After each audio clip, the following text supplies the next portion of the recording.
Egisi when galo na be nwanyi, he divorce bia. Spiritually you are still married to that man. Onye ganji we gwa the other time say ge. Wamena ni Igbo there's nothing like divorce. Government can call walo di ofoma. Na nwuda si ni nwanyi na ebido mgbe onulu di. Most women akala gaba na dey very very active ma onuru anu di. Ụmụazị no je elu ọrụ mmụọ wee use ava nna onye ịnụlụ last wee lụọ ọrụ ọma lụọ ọrụ ọtịnaba use ava your previous husband.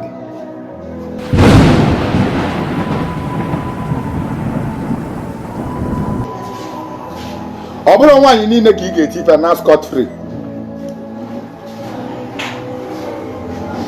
Ọ bụrụ nwaanyị niile ka ị ga-eti ife na scot free. O nwere nwaanyị ọ ga-abịa itie ife ị ga-atagide ahụhụ ya ọtịrị n'ihi ọnya ọgba alụ gị.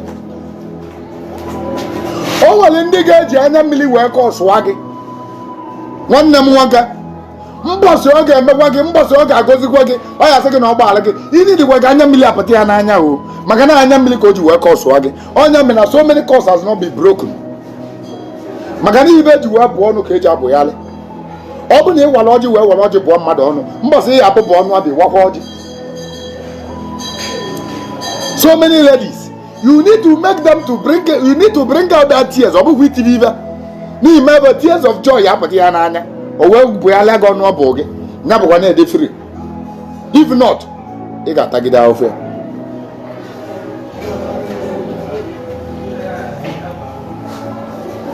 O nwere ụfọdụ ụmụ nwoke ya abụba meet ya nke bụ nwaanyị bagwa gị na ozugbo ba meet gị na biznes ba akpọchi onwe ebe na-esere ngị na ba akpasu gị iwe ba eti gị ibe mana ba meet rene gị biznes ga akpọchi ya. Nwanne m nwaanyị ngị iji onye abụ ibe iji wee jide ya bụ jee gị jee chọrọ ndị mmiri gị aja. Then o nwere some certain men your spiritual wife na-achọ some certain women your spiritual wife na-achọ as a man. Ọ bụ na you meet this kind of women, if you meet the category of these women, mbọsọ ọ bụ na ịdị n'ala ya ịdị nara anị ya ọ bụ na business ka ị na-eme ilu ndị customer gị niile gbara ọsọ anachigheta azụ ga-eju na line na-achọ gị ka ị bịa. Ị ga-anọ na yard ebe ị nọ n'elu ya fonu gị a na-arịng a na-agbọ gị business opportunity a na-abata. Ụdị nwa bụ ụdị you need ije gbawa afọ ma spirit ọ nabata mana ọ nabatara spirit ị nabatala ya. Your spirit and her spirit is matched. Fada bụ like onwebe ha na bụ like onwebe.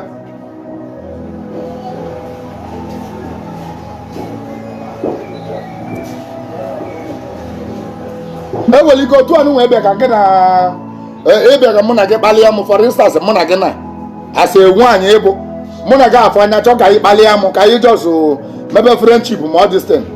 My spiritual wife and the spiritual my spiritual wife and your spiritual husband bana babekwa like onwe ba bana be egwu nke ba nwanne relationship all this going both ways. Ịba bụ ibe na-eme. This is something ị ga-eme oge eji wee bụrụ needing na some certain women ibi na-eme asala ọkụ na-aga.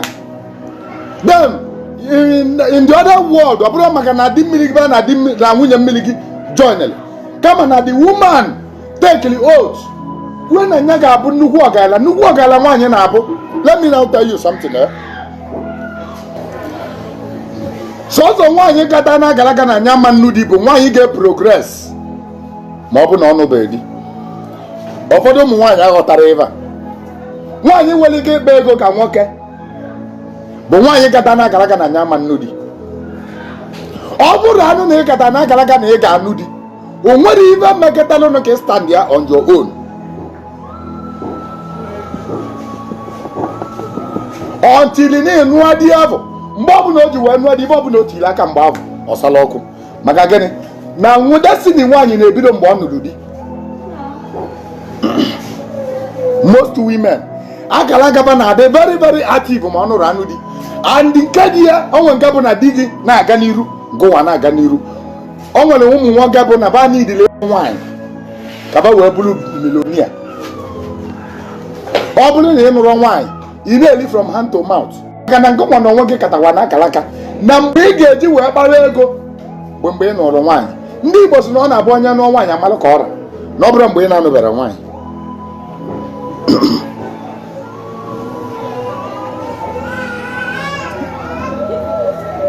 Mgbe ị ga-eji wee bụrụ milonia bụ mgbe ị nụrụ nwaanyị. Some men, ọ bụrụ all, some men bụ mgbe ha nụrụ nwaanyị ka ibe a na-emeji wee bulu maka na ayọnụ na-abọja ma onwe baba eme gịnị apụ ọkụ. Ọ bụ na destiny m dị mma, destiny gị adị mma, anyị niile journey together.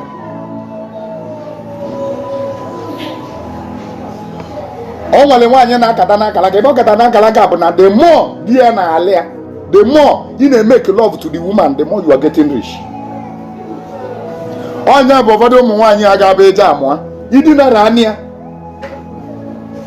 ma ọ bụrụ na spirit gị na spirit ya maachị ya o.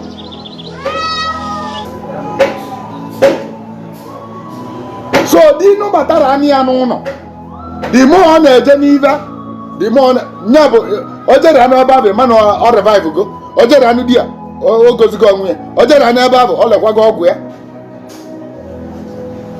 Onye ga nji wee gwa gị the other time sị gị omenala Igbo there's nothing like divorce.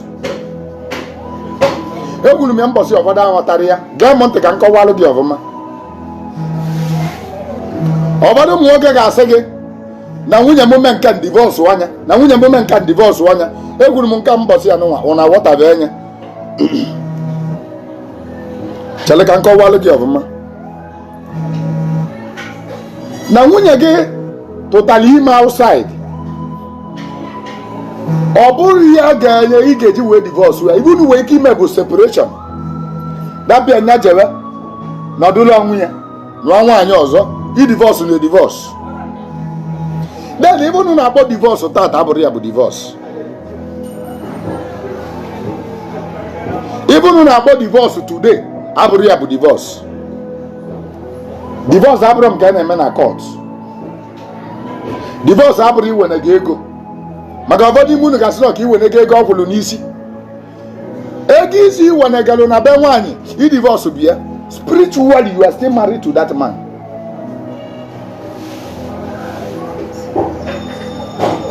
Spiritually you are still married to that man. You are not divorcing him.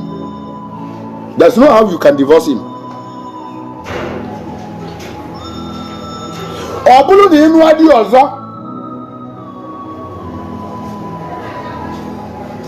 nwa ọbụla ịmụtala di abụ ịnụlọ ọbụ bụ that man ka ị na-amụlị ya spiritually. That child belongs to his family. Problem ụmụazị a ga-ewe na ụmụazị ka ọ ga-ada n'isi bụ ọ bụrụ na ba azaba afọ na-abụrụ afa nnaba wee welie wee lụọ ọrụ mmụọ, just like onye chọrọ imezili ichie. Ụdị ndị a ka ọ na-afịa arụ ịchọta onye bụ chiva, ọ na-afịa bụ arụ ịchọta onye bụ chiva, maka na chiva na-esi from the original family, not from the family mother nụrụ the last. Maka gịnị? The wife and the husband did not divorce. The only divorce ebe divorce gị ga-esi wee dị active bụ na mmanya eji wee gba nkwụ dade, mmanya na-ebupụta mbọsị ya gozi eji wee gba nkwụ dade na ụlọ aṅụ ya aṅụ. Mana better still, ube bee n'oke bụ the divorce of ndị Igbo, and ọ bụrụ ofe onye na-eme ya, na ibe na-eme ya bụ ụmụnna.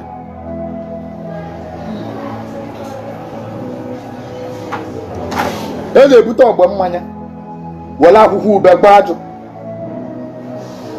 iwe weta ego nwa asị na akwụrụ n'isi na mbọsị bilugbo na ọ bụrụ ego ga-eji eme ibe nwaanyị. Na ibe eji eme ibe nwaanyị bụ aya, a na-akpọ aya, ma ji na-adị ya, ma ewu na-adị ya, ma ọkụkọ na-adị ya, ma beans, ma ibe olili dị iche iche, ma akịdị ka a na-ebukọtacha agbanwe na ibe na unu ga-ebute, na-ebutacha edebe bujuo mmanya ibe. O nwere ibe ego ebe 300 and something years ago ka ego pụta, anya dị use bụ ego. So ndị melụ anụmụdi na nwunye ode ndị ejiri ego wee mie, anyị nwa mere ego adopt. as part of our tradition. Our tradition. If I say this, if you do not agree, go and ask your grandfather. Ni wele legisi. Egisi, mabu ijele wele egisi kwulu nisi wine. Ngeni hano sebe. Eka na anu ya. Oka bu nwunye gi. Ni ijele wele egisi. Akwulu nisi gi. Does not mean na ngena digi separate to go. Spiritually nyabu digi.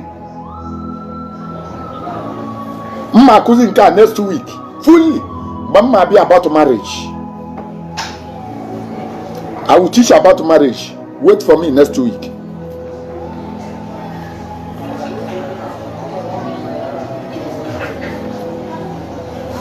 Abatalu na that sport we be na adi we gbanye mmanya. Adi we gbanye nwanyị mmanya. O bulu bunye die we nwo. Ka ga ebuita mmanya be enu. We go over. We gba ndị ndị mmụọ dị na be ndị a. Be nke nwoke na ndị mmụọ dị na be nke nwanyị. We go na abali wete to their knowledge. Na nkeji nyere na-eji ike eme ụwa na bana ba agaghị anụ di na nwunye na anụgudi na nwunye ahụ bana anụ na tata ka a na-etiwe ọgba mmanya na ba nwụrụ na adụgudi na nwunye ahụ na nkwụni eji wee join ya ba na tata ka a na-eseparate ba onye vudi na ọ bụ na nkeji nyere avudi nyanụa ọ bụ na-eji ike afụ nwaanyị nyanụa gbua etiwe anya ebe ahụ mgbe ọ bụ ka ihe wezili ego maọbụ ihe ọbụla ị chọzili inye inyechi ya azụ na atọ nwanara without that ọ ka na-anụ gị ụmụazị enu jee ịlụ ọrụ mmụọ wee yuzuo ava nna onye ịnụrụ last wee lụọ ọrụ ọma lụọ ọrụ ọdịnaba yuzuo ava your previous husband wee lụọ ọrụ ọ bụrụ na ị bụ nwata nne gị nụrụ di na-abụ mana ibe ada agalụ gị agalụ sisi gị na-eyuzu ava nna gị nụnwa ọ bụrụ onye tụrụ ime nwata bụ nna ya. No be person when knock your mama give your mama belle be your father. You dey hear me so? No be the person when knock your mama for Igbo tradition. No be person when knock your mama wey give your mama belle be your father. In Igbo tradition, we don't count biologically. We don't count blood. No be blood. We dey count spiritual. Now person wey marry your mama, na be your papa. Person wey marry your mama, na be your papa. Onye ga nji wee gba gị na mmụ nwoke na-asị na aba na-eje eme nwunye be divorce maka na ọ tụtara ime na ijere eme DNA. O nwere ibe bụ DNA. Ọ bụrụ na asị ka emebe DNA, ọ nwekwa na ego ebibe nne ya. Ọ bụ nwata ata ka o bido. Ọ bụ na emebe DNA, ịma na papa gị na-aza aba papa ya wee ike ọma nzazi na ọ bụrụ papa ya mụtara ya. I am telling you the truth. Ọ bụ tata ka o bido. Ọ bụ tata ka o bido.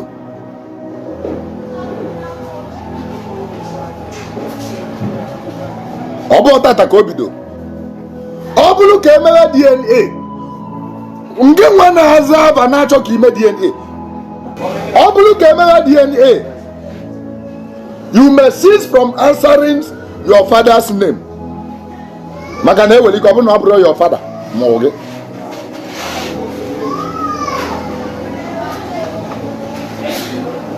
I am telling you the truth. Ọ bụrụ tata ka nwaanyị bido shit be. Ịtụtụ ime n'ile odela adịlị. Orika.